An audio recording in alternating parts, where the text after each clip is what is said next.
Энэ бол Солонгост суугаа шинэ оюутан Бадмаа охины түүх.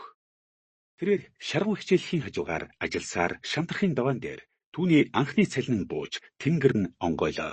Цааш нь балд хийсэн хэдэн мөнгнөөсөө ээж аавда анхны цалингийн дээжээ явуулахаар баярлан гидэн годон хийн. Гэтэл бурхан минь гээд энэ гуйвуулгын шимтгэл ийм өндөр юм уу гэж ухаан алдах шахав. Гэвч Бадмаа охин одоо бол мэднэ. Түүнд тос байгааг тосоор шимтгэлгүй хурдан гуйвуулга хийж Шинэков нэрнээсээ гарсан юм да.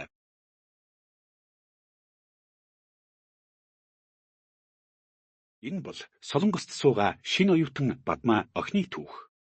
Тэрээр шаргуу хичээлийн хажуугаар ажилласаар шантрахын даваан дээр түүний анхны цалин нь бууж тэнгэр нь онгойлоо.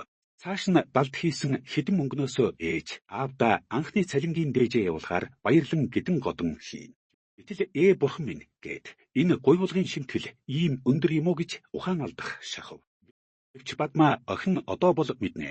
Түүнд тос байгааг тосоор шимтгэлгүй хурдан гуйвуулга хийж Шинэков нэрнээсээ гарсан юм да.